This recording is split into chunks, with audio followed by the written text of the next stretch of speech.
Alors qu'on allait commencer les enregistrements pour cette vidéo, nous avons préféré attendre la sortie du chapitre suivant, c'est-à-dire le numéro 103, pour ne pas risquer d'être contredit par le manga lui-même, à peine une semaine après notre sortie sur YouTube. Nous avions prévu de modifier le texte au besoin si jamais le dernier chapitre apportait de nouveaux éléments sur le personnage de Ziegler. Et puis, tout à coup... Et oui, en tranchant la nuque de Zik, Levi a aussi tranché la question de son avenir. Alors on va sortir la vidéo comme si de rien n'était, tel que nous l'avions imaginé avant la parution du chapitre 103, avec un rajout en conclusion pour parler de cette mort en grosses guillemets, en espérant que tout cela ne soit qu'un coup monté, que Zik nous réserve encore quelques surprises. Parce que sinon, même si dans le fond c'est qu'un sale macaque qui a fait 3 des 5 vétérans, c'est quand même un personnage prometteur, et donc du gâchis.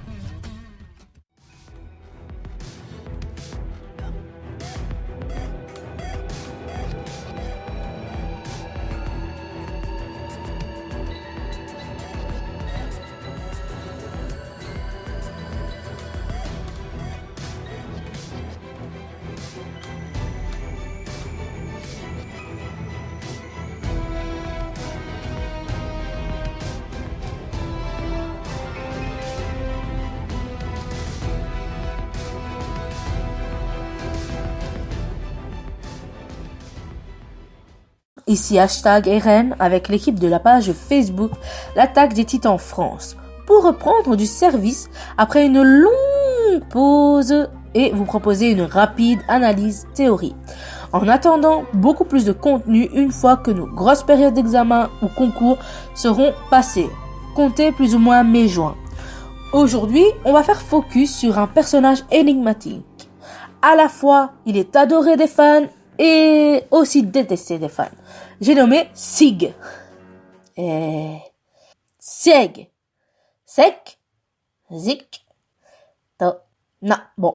Kigazik. On va plutôt dire le porteur du titan bestial. Attention aux grosses poils en perspective. Présent depuis le chapitre 35, ses apparitions ne sont jamais bon signe pour le bataillon d'exploration puisqu'il est l'un des ennemis les plus dévastateurs et qu'il est responsable de la perte la plus sévère qu'ont essuyé les explorateurs lors de la bataille de Shiganshina. On a appris à le connaître un peu mieux depuis les révélations du journal de Grisha Yeager, découvrant notamment que Sik est son fils et donc le demi-frère d'Eren, mais surtout depuis l'ellipse temporaire qui a eu lieu après le chapitre 90 et qui nous a fait traverser la mer pour découvrir l'Empire Mar et ses guerriers eldiens. Personnage charismatique, à qui il ne reste toutefois plus qu'un an à vivre, Sik semble être le champion Mar, à qui il est entièrement dévoué puisqu'il exécute toujours les ordres sans broncher et respecte la hiérarchie. Toutefois, on connaît Isayama, qui ne se satisfait jamais des personnages linéaires et si on y regarde de plus près, Sik dissimule un aspect plus sombre et mystérieux face auquel on est complètement désarçonné. Alors est-il réellement le boss final du manga ? Ne peut-on pas mettre en doute son dévouement au Mar ? Est-ce qu'en fin de compte, Sik ne nous promet pas un peu plus de challenge que la simple confrontation des Eldiens contre l'Empire Mar ? C'est parti pour une rapide analyse de l'ambigu porteur du titan bestial.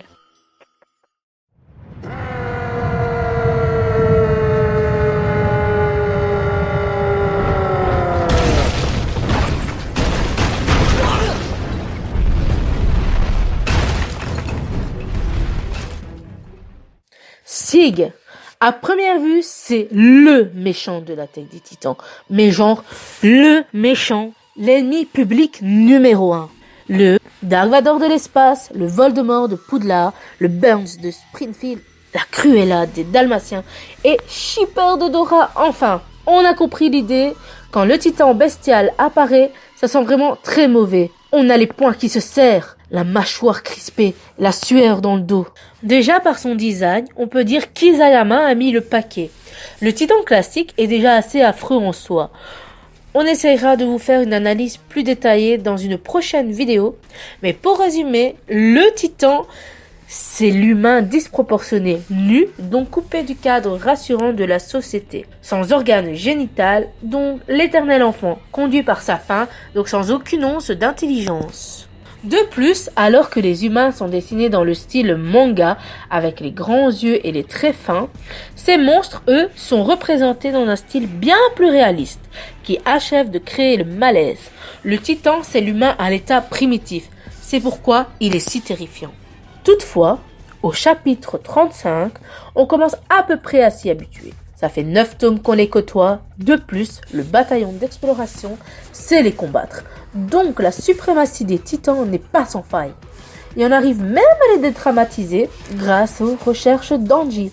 Donc le choc de la découverte des titans est passé, quand tout à coup, dans un contexte de tension extrême, apparaît ce monstre. Ce n'est plus un humain dégradé, mais vraiment l'animal à l'état sauvage. C'est un titan en forme de singe. Or, le singe, c'est peut-être tout mignon, tout choupinou sur les vidéos YouTube. Il fut un temps où c'était la bestiole horrifique par excellence.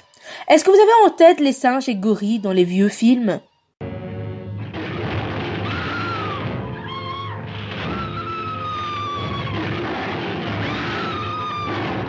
Et puis, regardez-le, regardez ses bras gigantesques. Il a une tête affreuse, des yeux perçants. Il a toutes les caractéristiques de la bête féroce, avec ses dents et ses griffes. Et paradoxalement, il est le seul titan à savoir parler. Et même à sa première apparition, il reproche à Mike de ne pas savoir parler. C'est quand même un comble, c'est l'animal qui vole l'attribut humain, qu'est la parole. Par ailleurs, chacune de ces apparitions est synonyme de mort pour le bataillon d'exploration. Tiens, Mike, il était bien l'une des têtes de proue des explorateurs, considéré comme le plus fort des soldats après Levi. Or, son impuissance est totale face au titan bestial. Il ne peut plus parler, il ne peut plus se tenir sur ses deux jambes. Tiens, Nanaba ensuite. Rendez-vous compte du potentiel du personnage. Nanaba n'est apparue que le temps de 4 chapitres, et déjà elle est l'une des figures récurrentes de la fandom. Isayama l'aurait gardée, elle serait vraiment devenue l'un des personnages préférés de la fandom, au même titre que Levi et Mikasa, et je pèse mes mots. Elle et ses hommes sont littéralement balayés par le bestial et ses titans. Bon, sachant qu'Isayama l'a nommé selon le mot banana, et non c'est pas une blague, dès le début il ne l'a pas vraiment prise au sérieux. À la fin du tome 17, il suffit de 2 pages pour nous glacer le sang. Il apparaît pour la première fois en humain au-dessus de la carcasse du titan cuirassé terrassé. Regardez son entrée en scène dans le tout frais chapitre 102, c'est sur lui que se conclut le chapitre, sur son arrivée. Et ce regard entre lui et Levi les place sur un pied d'égalité, donc fond de Zik, le champion à abattre. Et pourquoi ce regard ? Parce que Zik a commis l'irréparable, il a tué Erwin, ce sale macaque, il a tué l'un des personnages principaux et des centaines d'autres soldats en les déchiquetant avec ses jets de pierre. C'est l'une des scènes les plus marquantes du manga, et l'un des fils conducteurs qui s'établit, puisque Levi fait la promesse à Erwin de le venger. Ainsi, il est devenu l'antagoniste phare. Les fans d'Erwin le haïssent, veulent lui foutre des patates, excepté les 2 survivants, il a tué tous les vétérans. Mike, Nanaba, Erwin, et maintenant il est devenu la cible de Levi. Le rival aussi d'Eren puisqu'il est son frère, et enfin le champion Mar. D'où son image de boss final. De boss final, vraiment.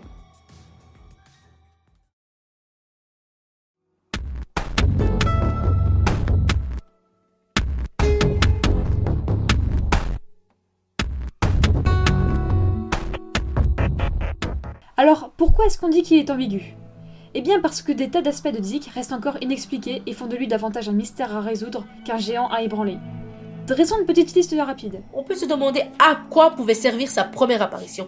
Il est vrai que pour le moment ça peut paraître un problème mineur, mais on pourrait quand même se poser une question.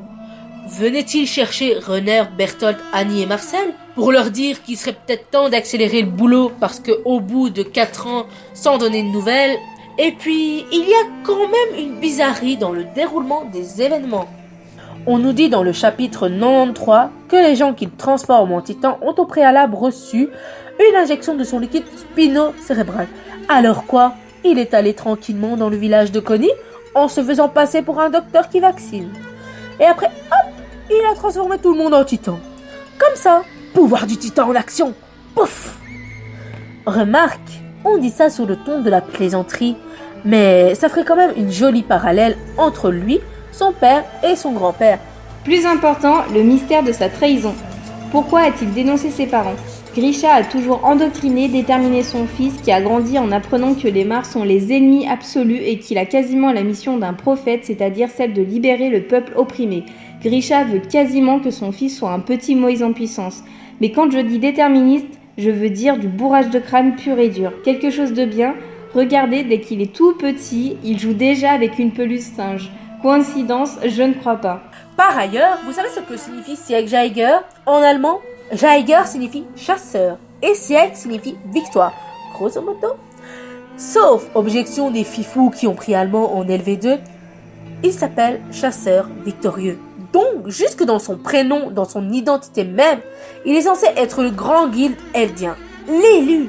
Il descend de la famille royale oubliée, celle qui est toujours restée près de son peuple. Il sera celui qui défiera Mar et vengera Eldia, le sauveur.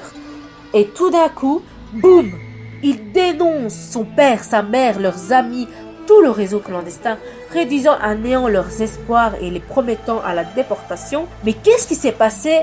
Était-ce simplement parce qu'il ne supportait plus ce conditionnement? Cela signifierait que, à 8 ans, plus ou moins, l'âge où les enfants sont le plus réceptifs, et malgré les heures passées à engloutir les paroles de haine de son père, il était déjà capable d'esprit critique et de se dire que son père avait tort et qu'il devait les dénoncer. Alors, on nous donne un semblant d'explication avec Les, l'oncle de Falco, qui reproche à Grisha sur le bord du quai d'avoir été un mauvais père.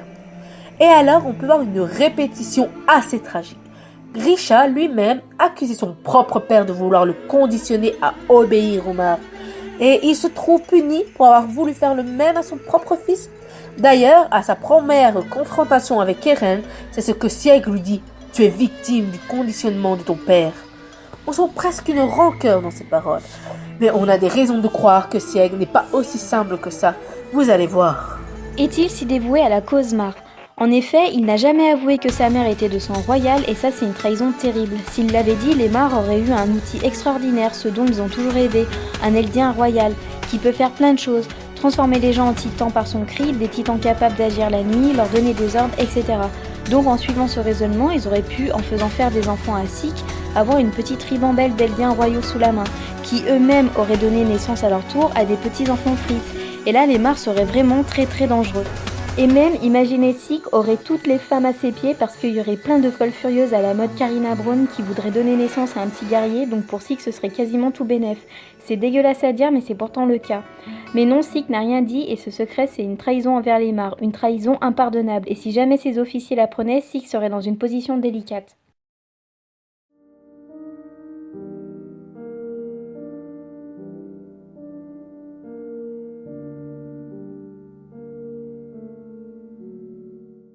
Alors à quoi s'attendre de sa part? Les mystères qui lévitent autour de Sieg nous promettent de nombreux moments clés, à commencer par sa prochaine confrontation avec Eren. Eren, son frère, est pourtant le produit inverse de son père, et surtout le champion eldien.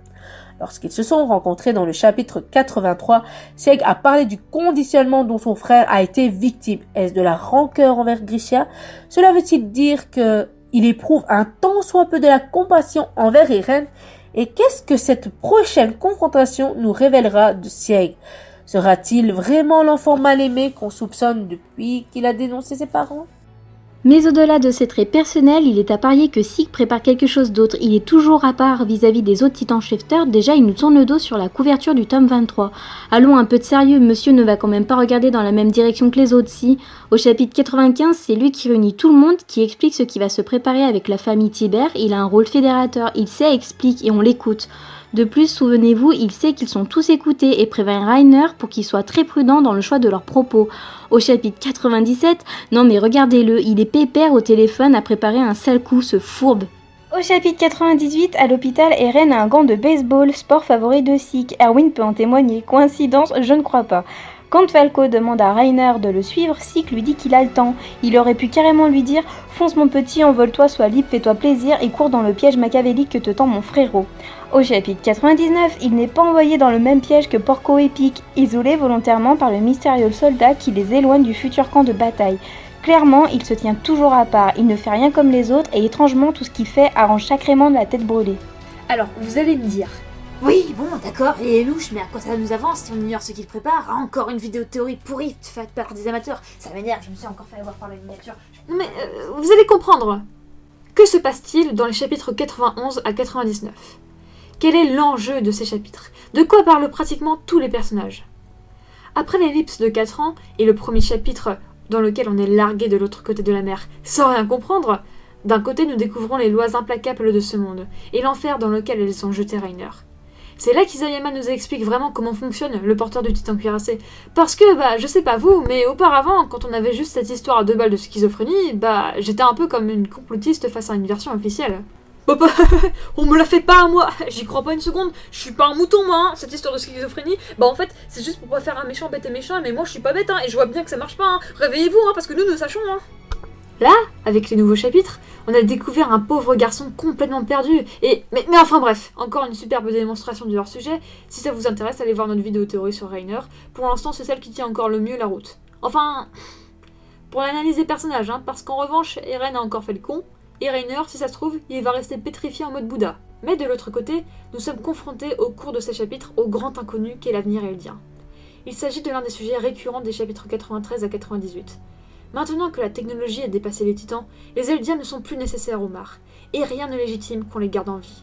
C'est ce que dit le petit Udo au chapitre 93, c'est le sujet de leur réunion secrète au chapitre 95, c'est l'une des grandes peurs et motivations des Tybers, et enfin Pike répète cette peur au chapitre 97. Rien ne garantit la survie des Eldiens dans les décennies à venir.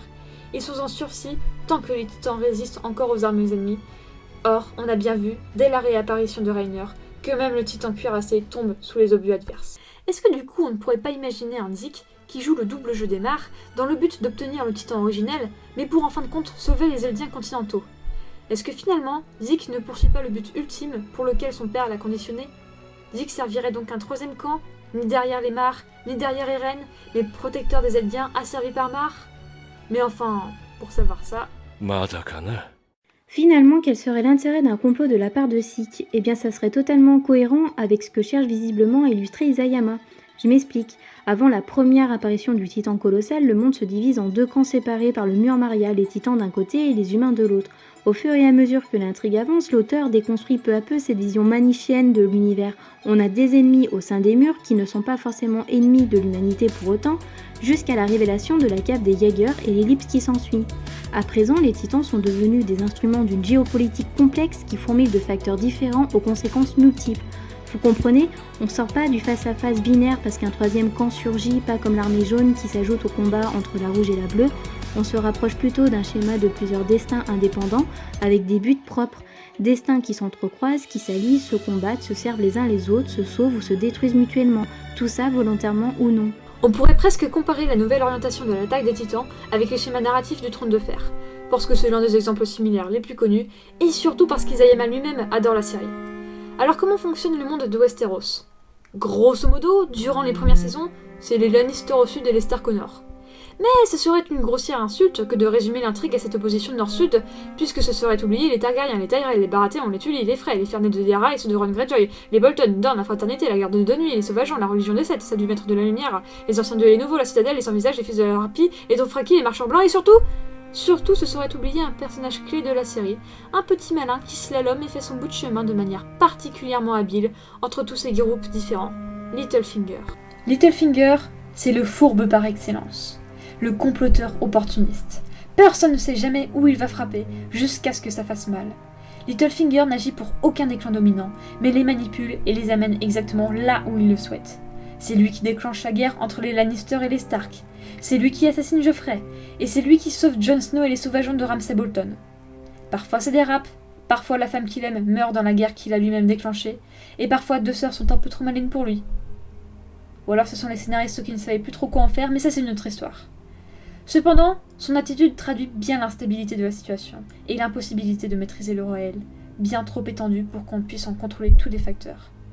Une fois démarré, il faut peu de temps pour que la machine humaine s'emballe, et même les plus malins devront se battre pour garder la main dessus. Zeke, c'est le Littlefinger de l'attaque des titans au moment où le manga prend une orientation identique de la géopolitique de Game of Thrones. Le monde se déchaîne, des alliances se font et se défont. En effet, Eren a forcément reçu de l'aide de quelqu'un pour planifier son attaque. On ne fera pas croire qu'il a construit le piège à Titan avec ses petites mains sans que personne, pas même les propriétaires de la maison, ne s'en aperçoivent. Plus personne ne pourra faire confiance à personne, et au milieu de ce fracas, Zeke observe, prend part et prépare quelque chose que nous ignorons encore totalement.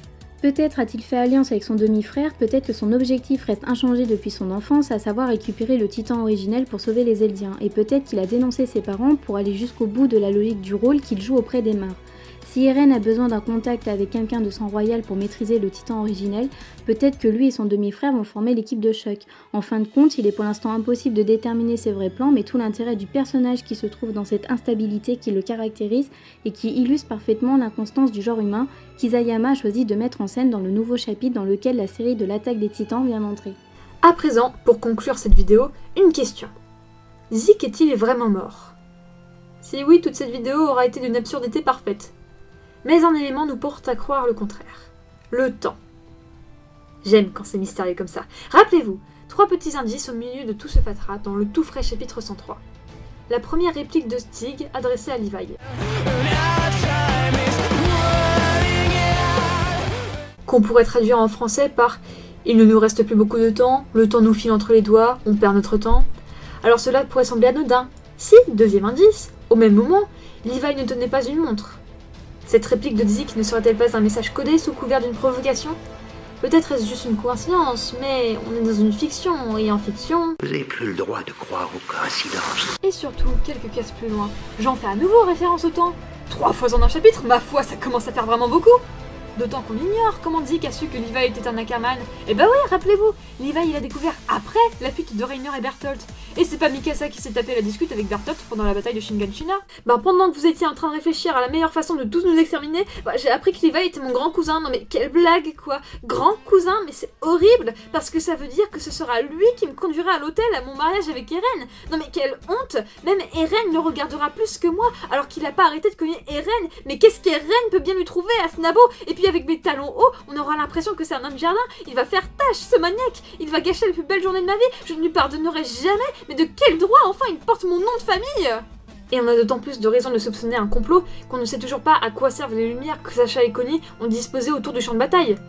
Hâtez-vous les coups, vous allez voir, c'est pour baliser une zone d'atterrissage, parce qu'Annecy va arriver telle une reine à bord d'un dirigeable, et je vais le sauver, et tout le bataillon d'exploration va s'envoler en faisant « Ciao les nuls !» avec Zeke dans le tas en train de vapoter tranquillou, ou alors ce sera pour larguer Annie qui va réapparaître et défoncer sa race à tous les marres, ou alors ce sera pour faire apparaître un putain de cercle de transmutation pour gommer la lune et devenir Dieu. Oups, pas le bon animé. Sur ce, on vous laisse jusqu'à la prochaine vidéo. N'hésitez pas à laisser un petit pouce bleu ou à partager si ça vous a plu, à nous rejoindre sur la page Facebook L'Attaque des Titans France. Merci à tous ceux qui se sont abonnés et qui ont attendu près de 7 longs mois pour une nouvelle vidéo. À très vite, on vous promet de ne pas vous faire attendre autant avant la prochaine sortie. Ouais, enfin, ça c'est une promesse d'étudiante. Chut. Ainsi, il est devenu l'antagoniste phare des... Lui qui sauve Jon Snow et sauve...